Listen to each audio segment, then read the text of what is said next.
Welcome to Chris and Jen in the Morning. Where it's always morning somewhere. I'm Chris. And I'm Jen. And And we are we back again. back again. Excited to have you with us today. I don't know what I'm doing here with my shoulders. I don't raise the roof. I don't know. Born in the 80s, grew up in the 90s. I don't know, folks.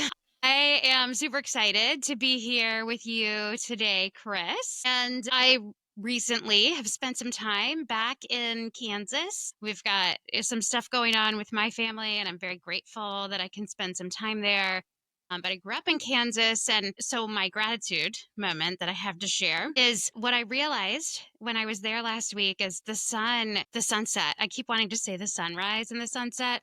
Let's just be honest. I am not here for the sunrise. I am sleeping during the sunrise. The only sunrise I've really seen much of is in India when the night is day and the day is night. It's beautiful, by the way. But back in Kansas, where everything is just flat and there's a wide, expansive space, and you see so much of the horizon, the sunset and the moonrise is just like beyond gorgeous. Yeah. And I don't know, I'm sure there's some science principle that could explain why. Maybe it's the time of year, but like the sunset takes up the whole sky, and the sun is just enormous. Like it's just giant.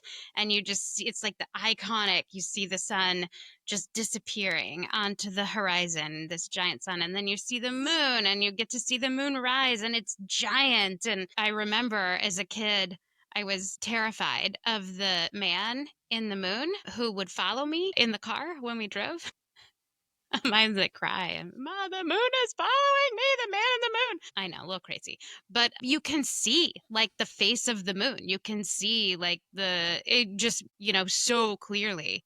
All of that. Maybe it has to do with how Kansas is like central to the continent. I have no idea actually, but I love hearing you try to figure it out, though. It's very, it's very it's like I'm all over the place. What I'm grateful for is the beauty of the sunset and the moonrise and just those moments where you just go, wow, like stop and look. And my family and we were talking about this like every single day. We would be sitting in the living room in front of the huge picture window going, oh my goodness, look out at the moon. And everybody would crowd around the window, and we would all look out at the moon. And we'd be driving on the way home from the hospital, and like, oh my gosh, look at the sunset, and look how many colors there are in the sky, and look at the sun as it's going down. And I took my camera with me, so my intention was to like take photos. I didn't, like I was driving, I didn't find the space for that. But Get other things going on. yeah, but spending some time going back, I'll have to find a spot and take some photos and get to enjoy it. Well, growing up there, I guess I just took it for granted, but I just have a lot of gratitude for those little moments in the day that kind of recenter you and bring you back to the beauty. Yeah. And just sort of make you exhale and go, wow, like this brings my heart a little bit of happiness. So Yeah. I mean, I was going to ask if you took your camera and took pictures and all the things, knowing that you were there for other reasons, but, my camera, and I didn't open the bag. all right, well, maybe next time. It's good to Maybe have next goals, time. right? Yeah. Good to have Yeah, goals. yeah. I love that. And I'm a little freaked out by the man in the moon that follows you. And I do think that may require a couple of sessions. You have to be in Kansas. I mean, the moon is so big, and you're driving, and it just everything else, all the scenery changes, but it looks like the moon is going with you, and you can really see the face of the moon, and Okay. looks like a man on the moon. And so I really was terrified. I remember being very distraught and in tears. Mom, the man on the moon is following me. I feel like I know you don't like suspenseful There's a psychological story there. thriller stories, but maybe with the right author, you could tell a really riveting story. Just an idea, just something to think about. Okay, so my gratitude moment is I live, as you know, here in New York City, and I take public transportation just about everywhere I go. Very rarely do I take an Uber. And I will say, I feel like people who work for the Mass Transit Association or whatever they're called, MTA, are very undervalued. Like they're the people who keep us moving. They're the people who are dealing with people who are at their best and people who are at their worst. I had a company function late this week and found myself on a subway train at like midnight. And although I was very frustrated and irritated that I had to wait like 15 minutes for a train, um, I will say, like, at that time of night, these people are still working. They are still showing up. They are still keeping the trains going. And dealing with all of the people who are on the trains at any time of day. So I Yeah, what kind of I person is riding the train at midnight? I mean, all come right, on. watch out. It was me. So I mean, I don't consider myself a shady person, but I don't know, depending on, what's happening. Anyways, I just so appreciate living someplace where we have the ability to use public transportation, and knowing that there are individuals who do show up and do their job even whenever it's not great, when there's not a lot of people who express gratitude for their contributions. I truly, truly appreciate it. Honestly, it's one of the reasons why I love living here. I don't sit in traffic. I mean, rarely do I sit in traffic anymore. I'm happy about that. It used to drive me crazy when I lived in Texas to sit in traffic because I'm just like, what is happening? And you're reducing your carbon footprint, saving the Exactly. earth. Refer to Exactly. my aforesung song about driving Miss Daisy, Yes. Yeah. which I will refrain from singing again for you now. Thank you. But yeah, I'm appreciative of the MTA workers. I'm appreciative of the people who keep keep the people of the city moving because we need them. And I know you don't hear it a lot, but thank you. And if any of you watch this, thank you. Thank you for all that you do for this city. We love it. You're saving Yep, the earth. that's right. Well, awesome.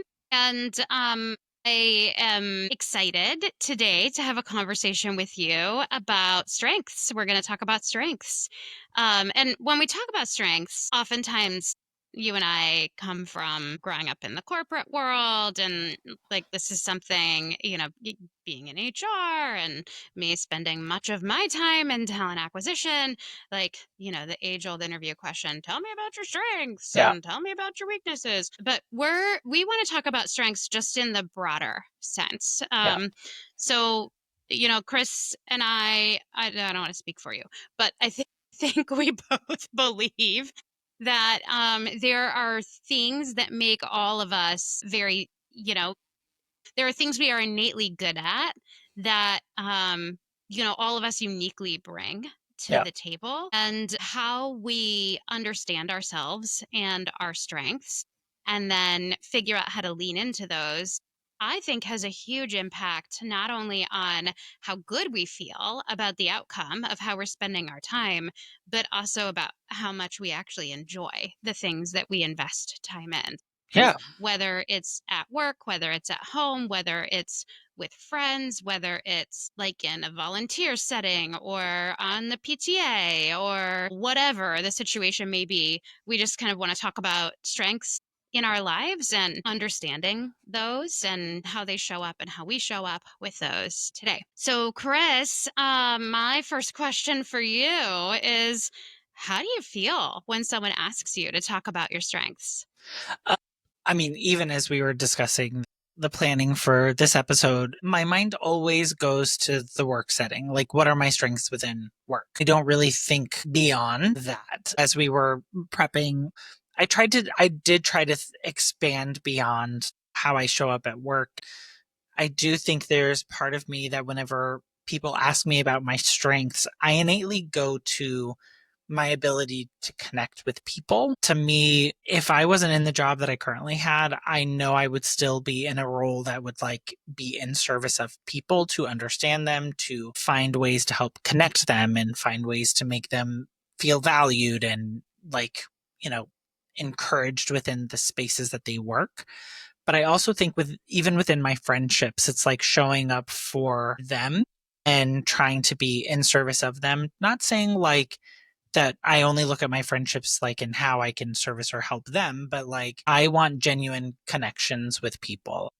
I want people who are going to be real with me. I want people who are going to hold me accountable. I want people who are going to take counter perspectives and challenge the way that I think, because to me that is what helps build strengths, is your ability to think beyond. And I am not so naive to think that I have so many lived experiences that I can think about things from multiple different perspectives without actually having experienced them. So to me, I think part when people talk about strengths, I generally tend to skew towards work, but what I have found is that it in my day-to-day life it also is real that my ability to connect with people, I think is truly the foundation of what my strengths are and what I look for in anything that I do.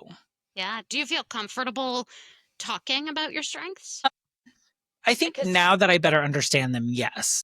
I think once upon a time I didn't. yeah, because I asked you, how do you feel when somebody asks you about your strengths, and you told me all about what you thought. Yeah. You Yeah, didn't yeah. you didn't actually tell me how you feel about when somebody asks you to talk about your strengths. Yeah. So I think for me, the idea of what I feel about my strengths again ties into like the value that I think I I want to engage with someone with. And so if they walk away feeling good, heard, challenged, like whatever they're looking for, if that's what they get from an interaction with me, then I feel like I have shown up for them in a way that they've wanted me to. Now, there have been instances where I have shown up for people in ways that I don't think that they wanted me to, and I have to weigh like, is is am I okay with that, or do I need to like have a follow-up conversation Is with there time them? to adjust? Right. Yeah. But I think I'm fine with I feel like whenever I talk about my strengths and the way that I feel about them, I think because it's so people related, don't like it's hard for me to, and this was like brought to my attention when I was like in my 20s, like my ability to connect with people, earn trust quickly, all of those things, like I didn't I didn't really understand that or see that as a strength. Like I always thought of strengths as like the tangible things that Mm, you can show that you've, delivered a project, you've done this presentation, whatever it may be. like Uh, execution oriented correct. strengths. Correct. Yeah. And so for me, it wasn't until someone told me like your ability to go in and like immediately earn trust with people and show them the value that you can bring. And whenever the person was sharing that feedback with me, I said, well, I don't understand. Can you explain?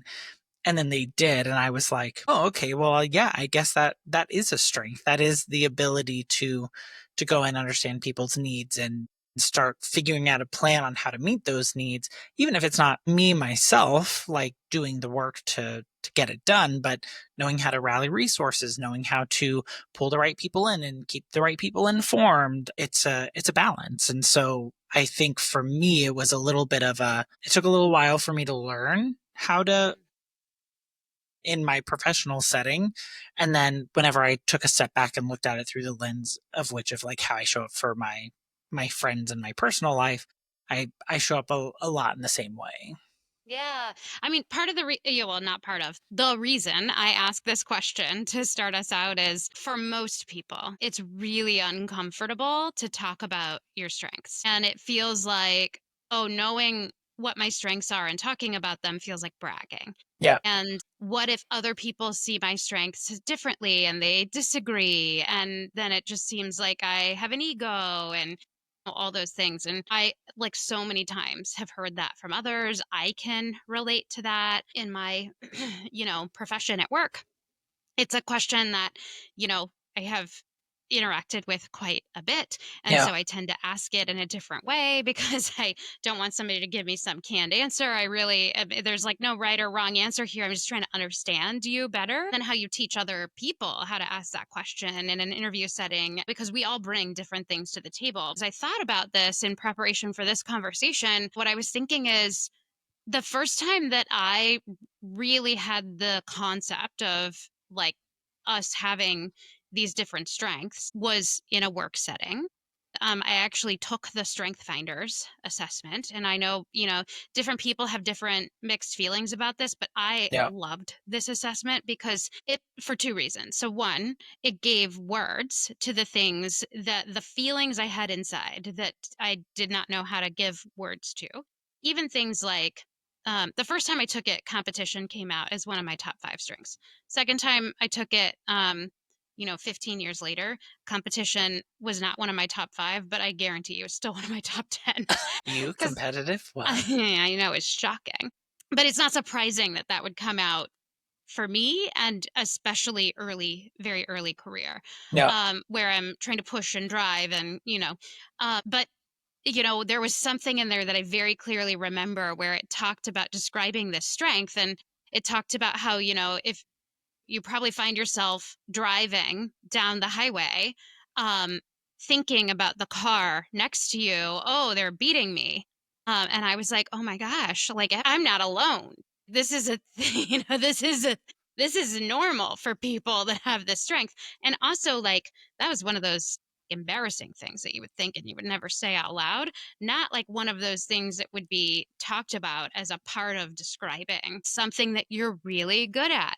And so for me, also growing up, those things that came out as my strengths in that assessment were often things that were not really talked about as positive things Yeah. for me growing up. A lot of the things I saw in my report card, about, things that the teachers maybe wanted me to stop doing, those kinds of things were, strengths of mine. And so, really, for me, and in the context of strength finders, it's really important to note that they really talk about there are no bad strengths to have. Rounded, well adjusted teams, whether they're at work, whether they're at home, whether they're at school, whether it's friend groups, when you are partnered up with somebody as a life partner in a family setting, you need groups of people that have all different strengths because no one can be good at all Yeah. things. And having that well rounded group just really helps to provide better outcomes, and you can lean on people and you're not constantly clashing heads. I once had a therapist early, like I think in our first year of marriage, I went to some marriage counseling and separately, and I paid her to tell me, Jen, if you married somebody that was just like you guys would scratch each other's eyeballs out and like have killed each other by now. And she's so right. Like, we complement each other so well. And I think that is something that's really important. But if you don't understand your strengths, or the strengths of the others around you, then you can't really play into that, which is, I think, why we want to talk about that today. But back to like how we feel about them, I think what I want is for us to start normalizing being able to talk about our strengths as like a positive thing. There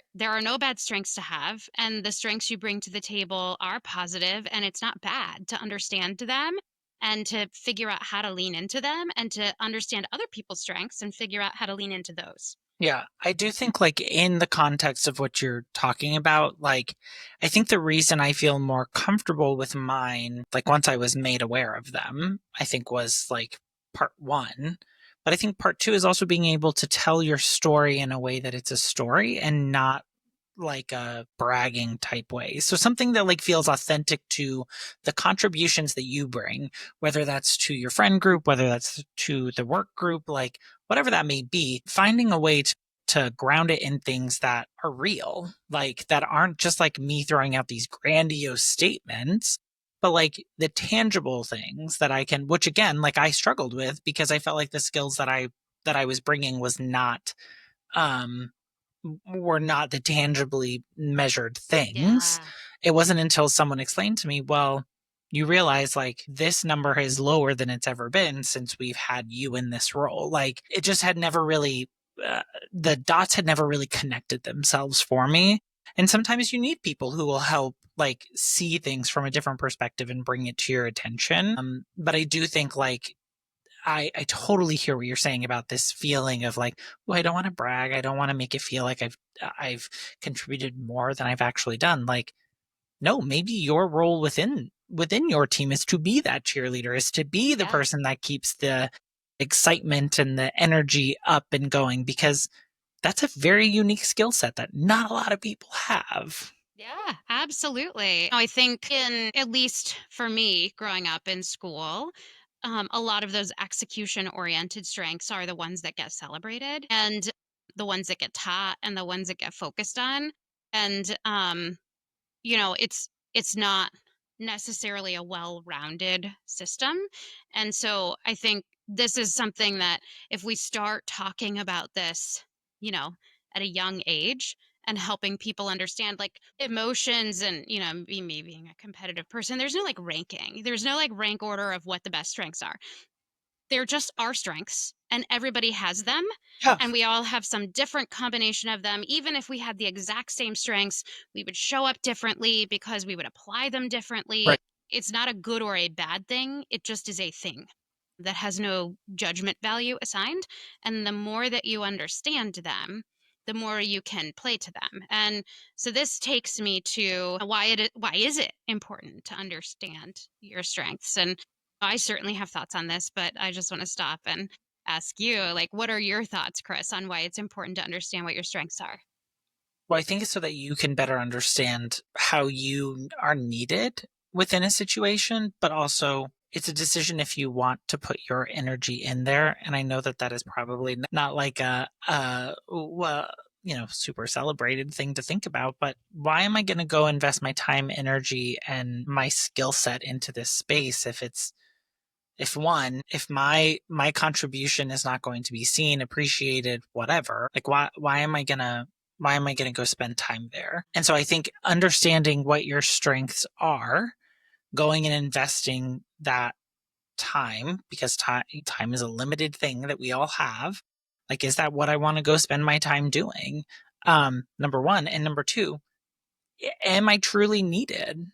Like, if you need someone who can create a very pretty picture that looks realistic and all of the things, I am probably not the person that you want to pull into that situation, because that is not where my strengths are. However, I am happy to engage in the conversation of here's what I could bring and here's what I can help the team with, and I'm happy to contribute in those ways. But I also think like it's not like you said, everyone has strengths and they're all important and they're all needed. But I also think knowing how to apply your strengths is really important. And to be able to do that, you have to understand where you where your strengths are and how you can apply them um, in a really Yeah.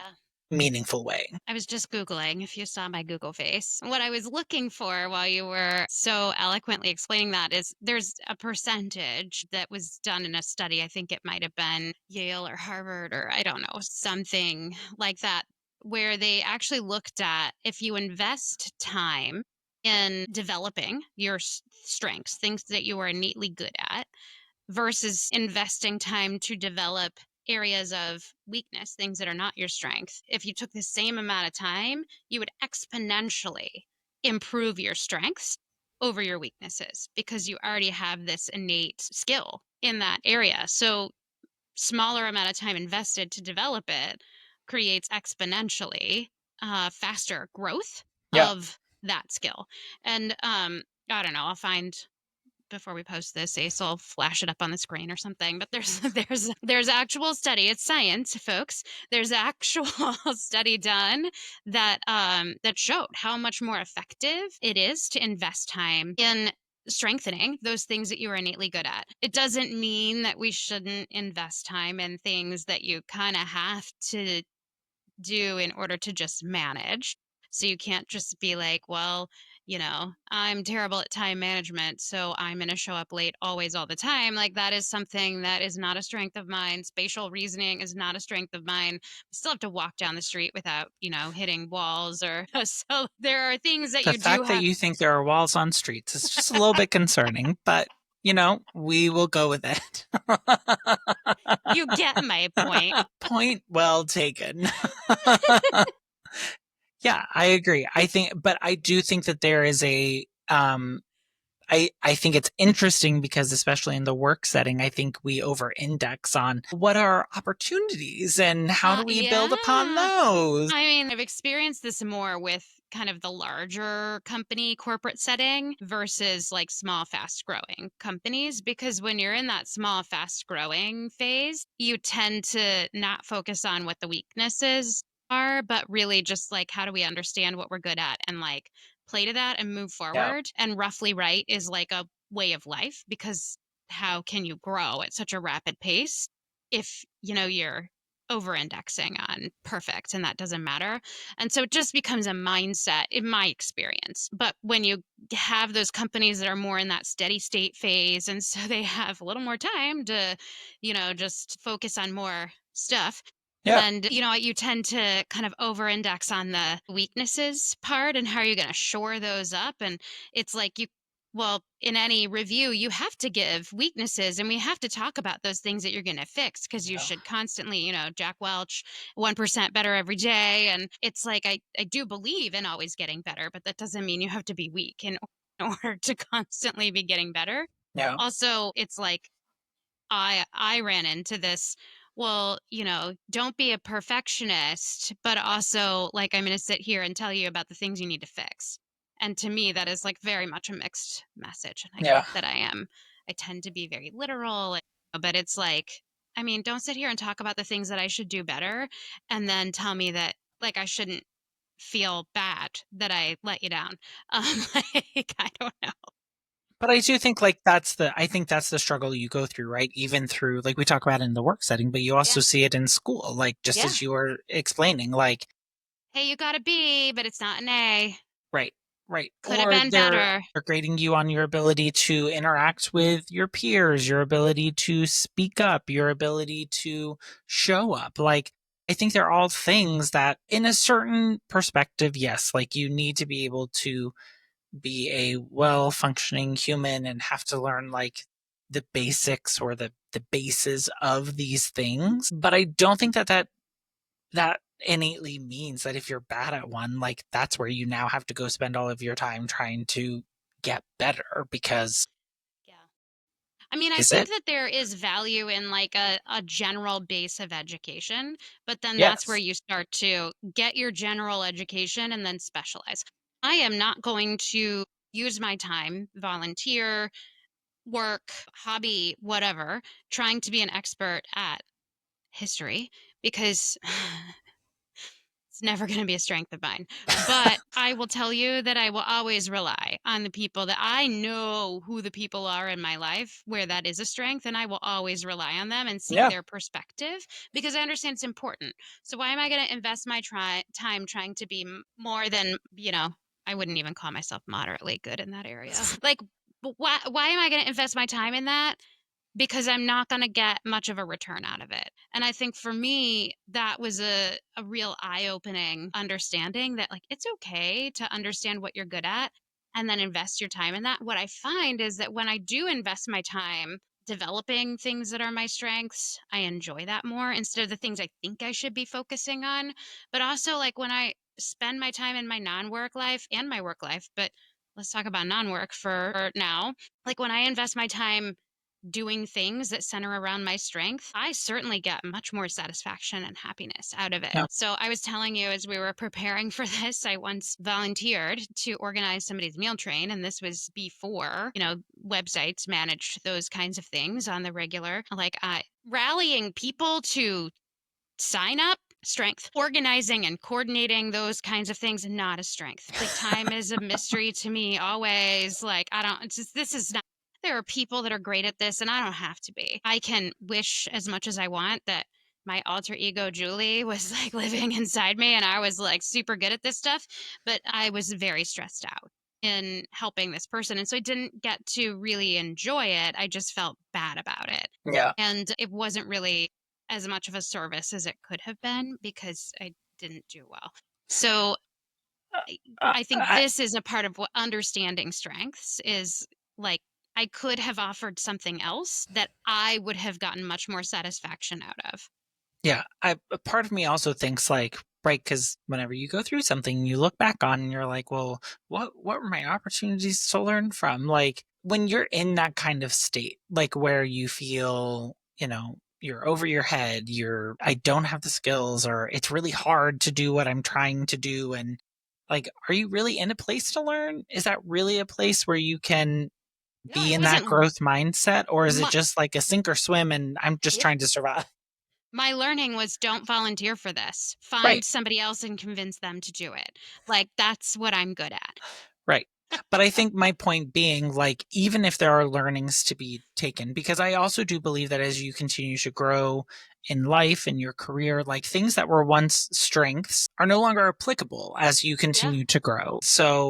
Well, So the example that I have is I was once given the feedback that I was very detail oriented, which like, yes, loved that at the beginning of my career when I was like looking at all these spreadsheets and putting together all these presentations and like I just had a well command of the data and information because I was in it for so long. But then as I've grown in my career, what I have found is like I value people who have attention to detail because now I don't. I'm not as in the data anymore. I'm not as in the story as much.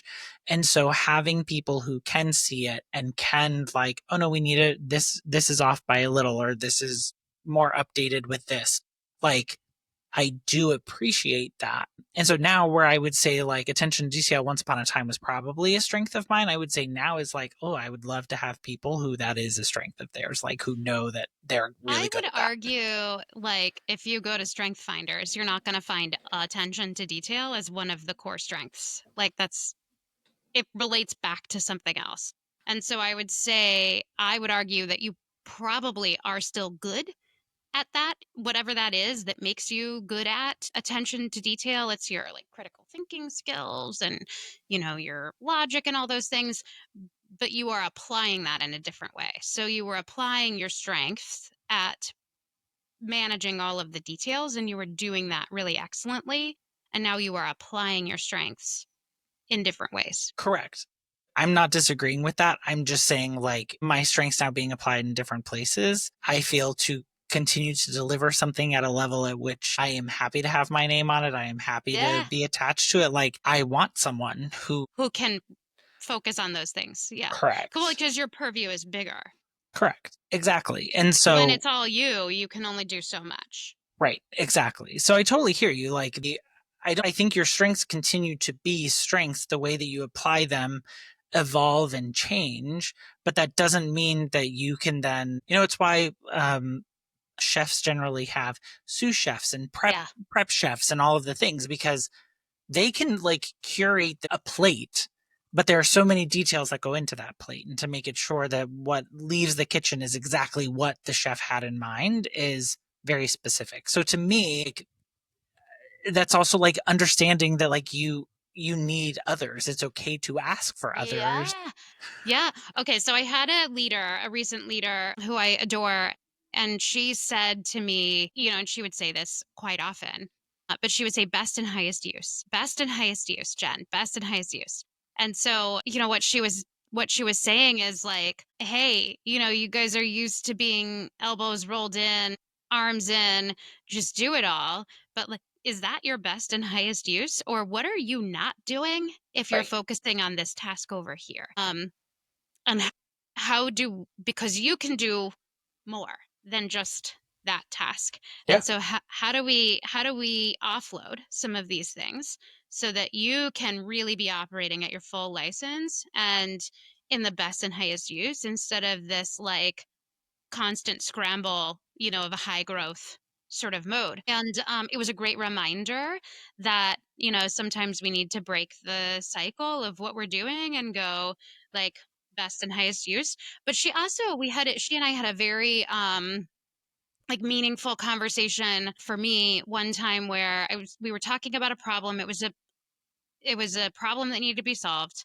and it was a high visibility problem. It impacted experience, and we all agreed that it was important. And there was somebody else that was assigned to solving this problem. And I didn't feel that the problem was being solved and it was having an impact in my space. And so I said, do you just want me to solve this problem? Should I just be solving this problem? It's not in my purview, it's not in my lane, but should I just be solving this problem? Because we're both frustrated. And what she said is, Jen, I have no doubt that you can solve this problem. But if you spend your time solving this problem, then what are you not doing? And is that really what you want to spend your time doing? And I was like, is that what I want to spend my time doing? No. Like, I didn't know that I could ask that question. That's a really good perspective. Like, is this going to bring me joy to focus on this? And I think for me, that was a really important moment as I think about applying my strengths, using my strengths, operating kind of in the context that you're talking about at your full license. How you choose to apply your Yeah. strengths changes over time. And yeah, I could solve that problem and we would all stop being frustrated by the outcomes of it not being solved. Like, is that really what I should be doing with my time? And like that's very much a work setting like Yeah. But I conversation. think it does go back to that idea of why is it important to understand your strengths? It's because whether it's in your work setting or in your personal setting, like, are you investing your time, energy, and effort into the right things that are going Yeah. to bring you joy, that are going to accomplish whatever it is the grand accomplishment is that you're trying to fix, whether that's within your family unit, your friend unit, your work situation, whatever it may be. But you have to understand your impact on that situation and what you bring to the table. Yeah. And if I didn't understand what my strengths were, then really all I would be hearing about is the things that I am not doing well enough. And like that is just whatever setting you're in, friendship, PTA, volunteer, Yeah. at home, at work, like that doesn't bring joy to life in general. So, Yeah. I think it's so important to be able to understand what you are good at and then practice talking about it and get to a place where you feel comfortable talking about it. I also have said this so many times, but I do believe that if you don't believe that you are capable of something or you don't show up in a way that portrays to others that you are capable of something, then why are they going to believe that you're capable? Like maybe you'll find people that will see it and believe it for you. And like, thank goodness I have had some of that throughout my life because it's, given me some strength and taught me that it's, okay to be able to talk about what you're good at.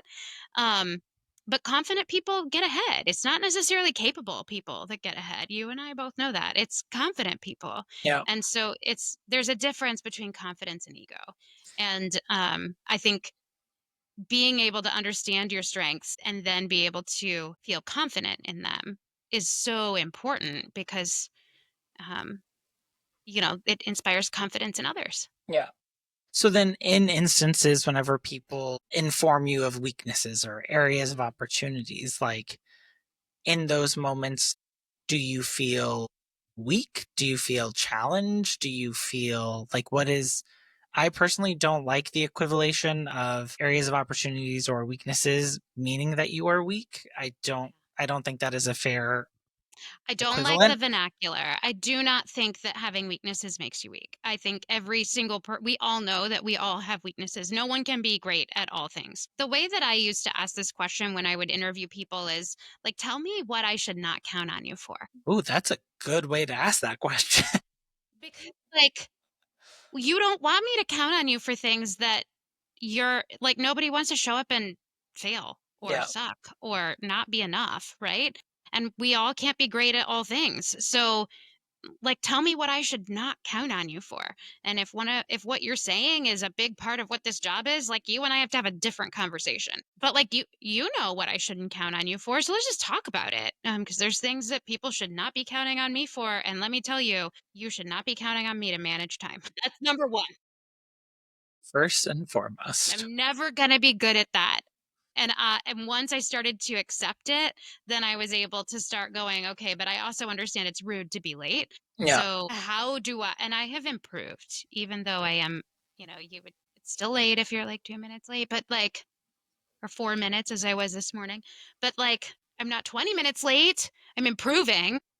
No, I don't disagree. And I think what's interesting is I feel like this comes up more in our professional settings because like how many times do you involve like do you have performance reviews with your friends? Let's talk about how our friendship is going. No, but No. you know what? I know what my friends are good at innately. because I go to them for the things that they're good at. I Right. rely on them for the things that they are good at. At home, I think, my husband and I understand where each other's strengths are. And without having to, after 21 years, you kind of better understand some of that. And without having to really think so much consciously about that, we understand in a situation where the stakes are higher, or even when somebody is struggling with something or whatever, like, we know what each other's strengths are and where to rely on each other. And I think that's so important. I do think we do more of that in our everyday lives than we realize. We just don't talk about it. Um, which is interesting because we certainly have become a culture where we talk about it a lot at work. In my jaded view, you know how I feel about performance reviews. I've already said it. You have Cue the short. you have very strong Strong opinions there. feelings about that.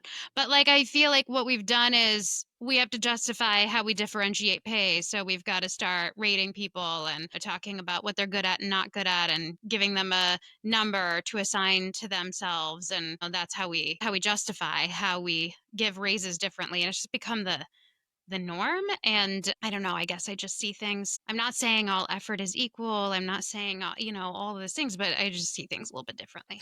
I do think though that in our personal lives, like it's a choice of engagement, right? Like where in work, it's like a necessity. Like I need a job. I have bills to pay. I think there is a difference. I think where the difference between like a good friend and a friend is like when expectation did not meet delivery, I'm willing to engage in a conversation with you about that and say, hey, this really wasn't what I was expecting, or I was hoping something different, or, whatever the case may be, depending on like what your perspective is. To me, that's more high stakes than work because like you as a person, you're my friend. I want to spend time with you. I don't know that I can think of having those conversations in a friend setting. That's something I'm gonna have to think about. No, I but would say, I mean, we've had them, right? Like in the times when you're like, I'm so sorry that I'm late. Like you oh yeah, feel compelled to apologize because you know to me time is important. Like and I know that you're not flippantly just blowing me off and whatever. But I yeah, think yeah. It's whether true. it's like a cognizant, I think within a work setting, you feel obligated to engage in the conversation because it is tied to your performance, it's tied to your pay, it's tied to your Yeah, bonus, like all of those things. Wherein your friendship, like if you value somebody's friendship and what they bring to the table and what they bring to your life, like it's to me more higher stakes because I don't want to lose you as a friend. You're someone important to me and I yeah. value what we have, but I also like we're not This drives paying me each nuts. other to hang out. Yeah, We're not like yeah. so. I just think like in the idea, and then some in some points it's like I don't care. Like I don't care that you're late. I don't care that you're like whatever. Like the fact that we're still just spending time together is what's important to me. Now, if you blew And me off, that would be different.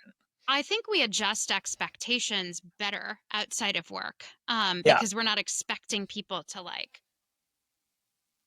just meet all these expectations. So, Right. like, you have that friend that is always going to be late. And so you just adjust your expectations, and maybe you even help them because you're a more timely person in Yeah. texting them, or, telling them it's 15 minutes earlier than what it is, or, all the things. And we need to think of another good example, but like, in so, as an example, a strength of mine is in a difficult situation, I can kind of have shove down the emotions of it and have a more pragmatic, how do we move forward? What do we need to know response? And the flip side of that is that in those situations, I am not always checking in on how everyone is feeling. And so sometimes I tend to say things that I don't intend to come across as insensitive, Yeah. but they can be insensitive. And so, as I was coordinating with my sisters during this family situation, it's like I am playing the role that I have of, okay, let's understand what's going on. Let's figure out how we're going to move forward. Let's have these conversations and get people the information that they need to know. But then I'm getting gently reminded, like, you can't say that, Jen. Like, hold on, you've gone a little too into the pragmatic, no feelings. You Yeah. need to think about how this is going to land. Yeah. And it doesn't mean that I am better because I'm not. It just means I have a different role to play. And having us all show up and understand our strengths and play into those means that we are able to have a more well rounded approach, support each other better, have a better outcome. And so I think in non work settings, we tend to do that more naturally. Mhm. And we tend to give each other, to your point, more grace in that. And we tend to already adjust our expectations because we know these people Yeah. that we're spending time with, and we know what they're good at and what they're not good at. And so, like, why would I ever rely on you for something that I know is like not in your wheelhouse? Please do not rely on me for things that I am not good at, because I will let you down every time. Part of me, as we're having this conversation, because I go back to last year when I was helping pack up my parents' home, Yeah. um, and I very much so took more of an approach of like command and control within the situation. Like lots of emotions. We're going through things of, 30 plus years of marriage, Yeah. trying to parcel it out, figure out what's going where, who we need to talk to about what. And I will say it's probably the first time that my sister and I have had like some real conversations about like how we show up for one another. Like she definitely was like, "You let me know what you need from me, and I am there for you." And she did. She showed up. She was always willing and able and all of the things. And I think in that situation, I think what I learned a lot about myself through her eyes, and whether she was doing this intentionally or not, was that I can sometimes come across as like very direct and very command and control of the situation. Like I want like you say something to me and I'm asking like, what did they say? How did they say it? What's the recommendation? And I go down the laundry list, and how I say it comes across as if like I could be maybe speaking down to her or not, which is never my intent by any stretch of the imagination.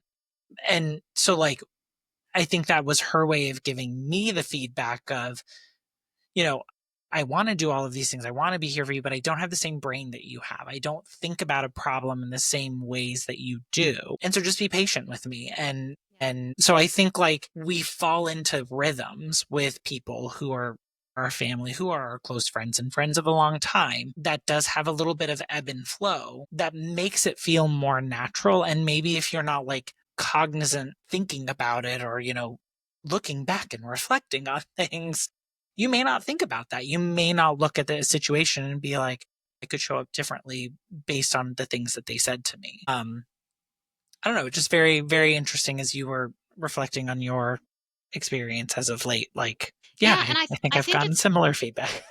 I think it's really important to reflect on those things, because if I know that that is, you know, if I know what my strengths are and I know what my strengths are not, then I can be more aware going into the situation that, you know, I'm not going to be thinking about how everybody feels, but that's important to me. How people feel is important to me, but I'm going to be focused on something else.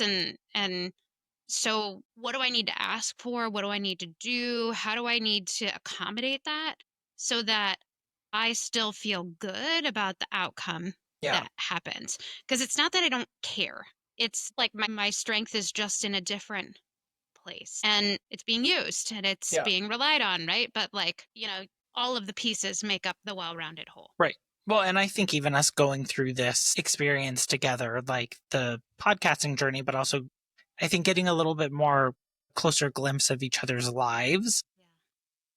like I appreciate that you have brought a perspective to me. Like when you just said what you did, like, well, for me, it's not an innate thing to think about how people are feeling. I'm thinking about like the execution or the, what needs to be done, what needs to be said, what like moving the thing along. I would say I probably over index in the feelings perspective of things because I don't want people to feel left out. I don't want them to feel a certain way. So when my sister says that like I've made her feel a certain way, like I then like I'm like, oh my gosh, that's not at all what I wanted to do. Like it kind of sends me into that spiral. Well, But you were kind of standing in a role that like isn't, not that you're not good at it, but that isn't like playing to your utmost strength of right. thinking about how people are feeling. And so what were And you not able to do? right. Well, and then I even had to stuff my own feelings down in that in that very specific situation. But I think it is one of those things that when you have people who are complements to your style, things can still get done and you can be aware of things that are not innately in you to default to check in and see. But if you have a trusted advisor or someone who you trust with their perspective, they can be sharing that to help you make informed decisions on how to better show up or how like things to say or different ways to say things. I don't know, it just I feel like I have learned a lot just by you being so open and sharing the way that you see and problem solve, because although I think we are very similar in many ways, I think we're also very different in many Different. ways. Yeah. Yeah. And I think I love that about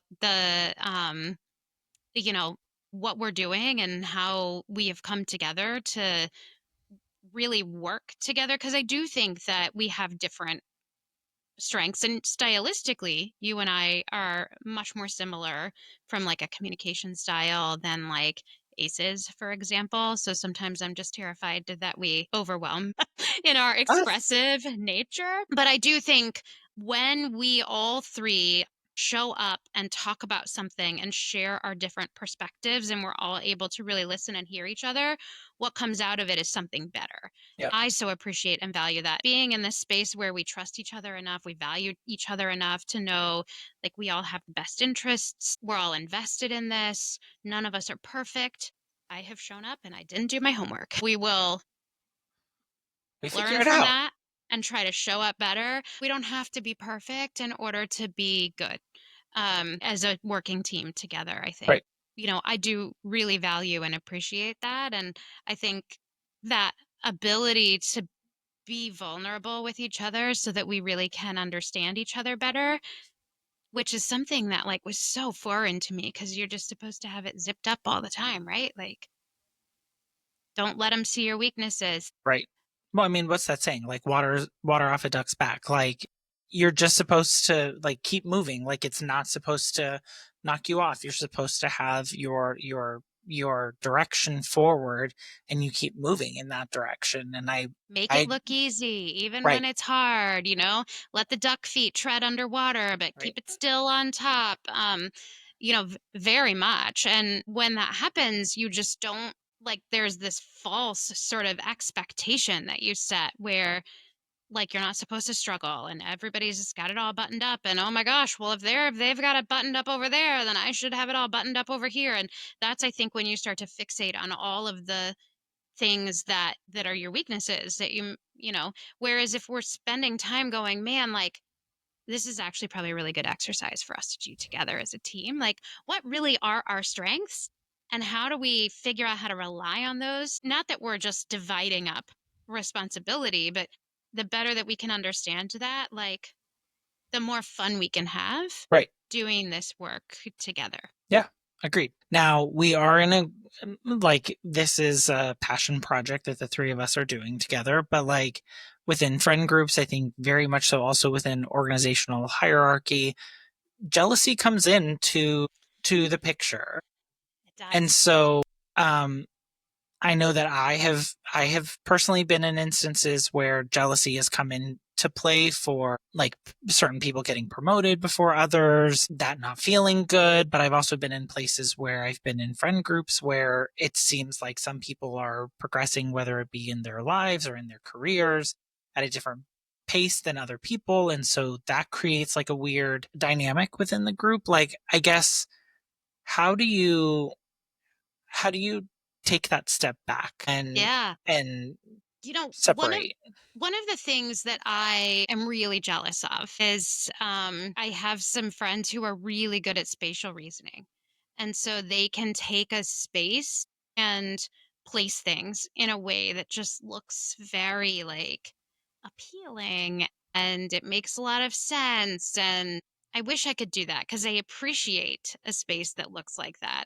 And yet, like, I'm overwhelmed by it. But I think like my jealousy looks different. It's like the admiration kind of Mhm. jealousy. And I think, there was a time that I used to kind of go, well, can I watch and emulate that? Can I learn that? Can I watch enough YouTube videos to figure out how to do that well?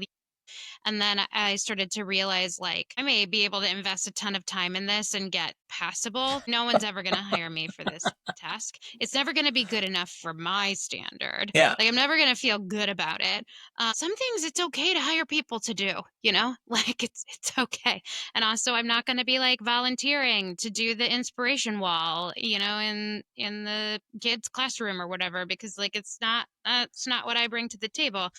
I think that's where I just take myself back to, if you can't talk about your strengths without feeling like, you know, that's bad, that doesn't show humility, whatever, then how will you ever continue standing when you see your weaknesses? Because if all you see are your weaknesses, there's nothing for you to look back on and go, no, but I'm like still enough. Yeah. Yeah. I think there's a level of I don't know, I always tell people you can't compare. Like it's not if you compare yourself to others, it's never going to lead to anything good. And yes, that's the world we've grown up in, right? Like we have rankings within the schools that we grow up in. You end up on different teams, whether it's A, B, or C. Like we live in a world where you are categorized and put into spaces that people see you as. Boy, do I love to win.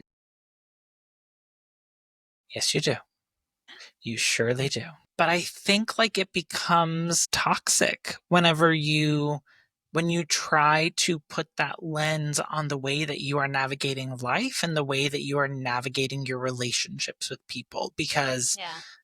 like everyone is unique and special. And I always joke about that, like, oh, they're a special snowflake. I truly do believe that. I think everyone is unique and special. And that's what I value in my friends is the uniqueness that they bring. That does not mean it is not always easy to show up for them in the way that I want to for them or they need me to for them. But I also think like it can create unintentionally create this environment within a friend group that can wreak havoc if you're not careful. And I love what you said, like about, seeing what your friends are capable of and then understanding, like, well, I could spend a lot of time and investment into learning that, or I could just hire someone to come in and take care of it for me. Like, and I think like that's the thing that's hard is like being willing to separate yourself from it and say, I'm not the same as them. Like Yeah. our life's trajectories, our skills, our abilities don't have to be the same. And if you're looking at somebody else and say and like really feeling that green monster come out, um, I would say like I would ask like, do you know what you are good at, or are you just longing for what somebody else is good at to fill kind of that hole or that Yeah. need? Because if you really spend time appreciating the things that you bring to the table, then it doesn't feel like there's a lack when you see what other people bring to the table and you know that it's different Yeah. because you're comfortable with the things that you bring to the table, and everybody has those things. And I do, I'm back to like I do think that, you know, the way that, we grew up in school, it lends itself to a certain suite of strengths and not to others. I think, that's kind of the beauty of Montessori school and some other thoughts around education. Everybody has things they bring to the table. Now, the question is whether you're going to lean into those and choose to invest time in strengthening those. I mean, there are varying degrees of, of practicing and leaning Yeah. into your strengths. Just because there's some, like, I have always wanted to be able to sit down at the piano and just make beautiful music come out of it. And my Second. brain, My brain doesn't work in that way. And so I'm not saying I can't learn to play the piano. What I am saying is I am not going to be a master pianist ever. And I have to be okay with that. Like I Yeah. can enjoy other people's music, like it doesn't have to be me. So what's the outlet that I can find? What are my strengths where I can feel that sense of satisfaction? And really for me that's about like creative outlet. And I think what you and I have been doing is like really fulfilling that. Everybody has this, I do believe. I've read this, I can't remember where, but I believe it. Everybody has this need uh, to express creativity. It is at our core, it's a part of the human experience, but we all express it in different ways. We all have different strengths. And I think Yeah. you and I were talking about, you used to think about creativity specifically in like this very like narrow art sort of lens. Yeah. And creativity is really so much more than that.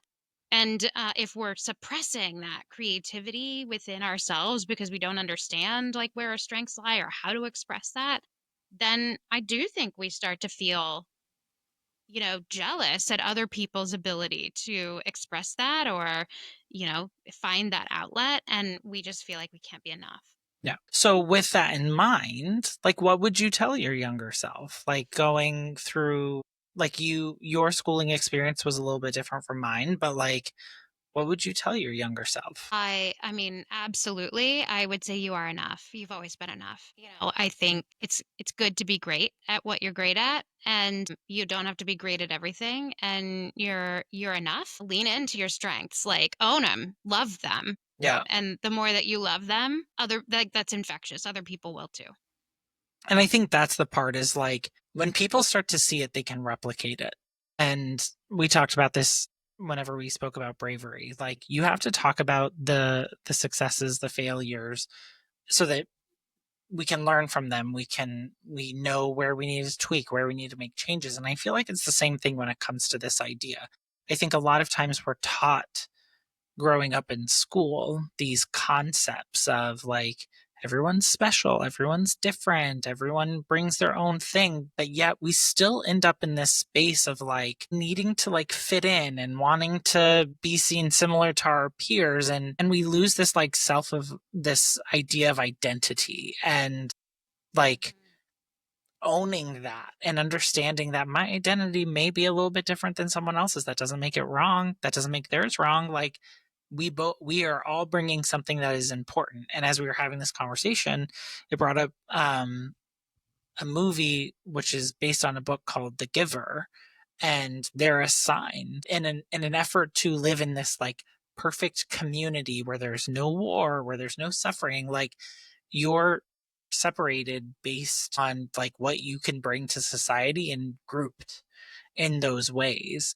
And I almost feel like not that we try to do that, but that we try to put people into boxes or things that we can better understand so we know how to engage with them versus saying like, wow, it really takes all of us to make this work. Like Mhm. if we want something excellent, if we want something special, if we want something unique, like we need people who are going to bring different perspectives and different skills and strengths to the table. Because again, there's no way all of us can have lived every experience, can do all of the things. None of us are perfect. And so it's really embracing that idea of, not being perfect, but knowing that you are good. You bring things to the table. Yeah, and yeah, okay, so you're gonna laugh what I'm gonna unfold here. You're gonna laugh at the way I'm gonna do it. So, I think about, way back when, a time when things were simpler, before we created all of the corporate life and all of that. And I think about, for us at least, it's a way back when. There are cultures and countries where this is like a way of life still for them, but for us here in America, this is a way back when. Um, and I think about this like when I'm playing some of my cozy games. So like Stardew Valley, everybody has a job. You all have Yeah. jobs, and you need the person that runs the pub, and you need the grocery store guy, and you need all the people to do their part. And then everybody comes together and shares their strengths.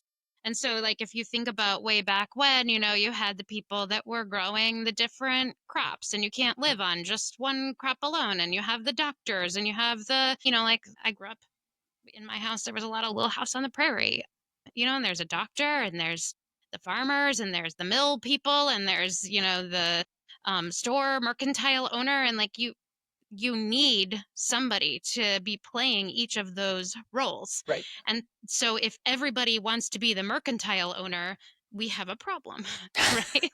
Yes. Because then who's running the mill, and who's like Right. who's farming, and how are we going to eat, and all those things. And so I do think that it is just a part of how we are built, that you can't do all the jobs. You can't be all those things. Right. And so, in order for us to survive, we need to be able to rely on each other. And you get so much more fulfillment out of understanding and now your strengths aren't always your job. So, That's very true.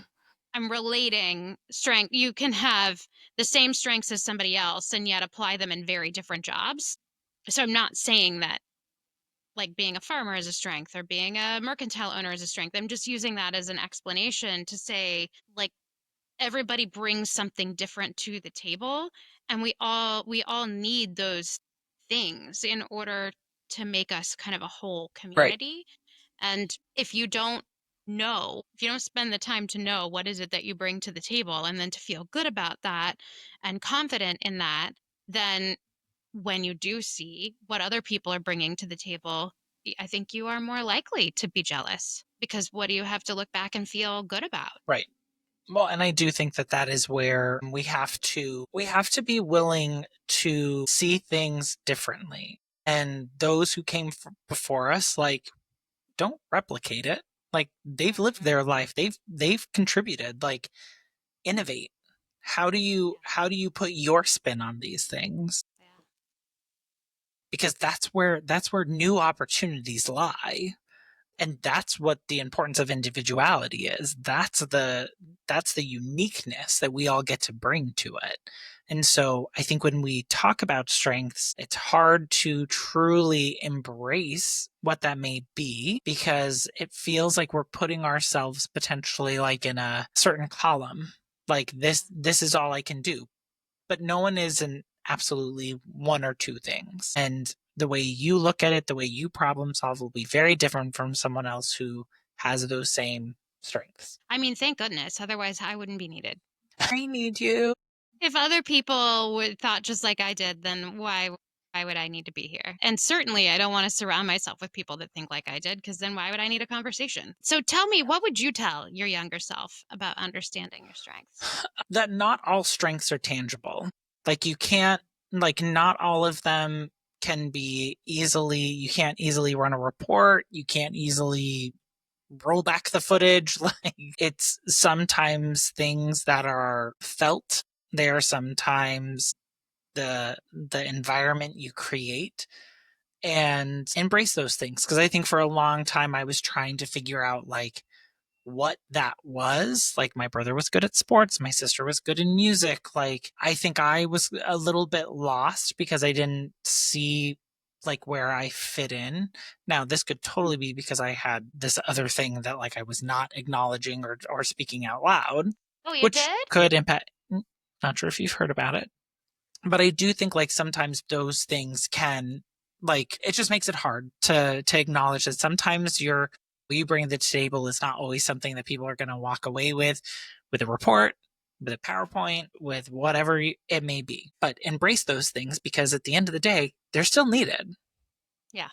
Yeah, absolutely. Well, I appreciate you coming to the table to talk with me about strengths. And what do we want to hear from folks? I would be interested in hearing from people about, like, what are your thoughts on all of this? Like, I do think that we innately go equivalent strengths to work. So I think a lot of people will identify areas there where they've maybe either, figured out where they fit in or what their career is or whatever.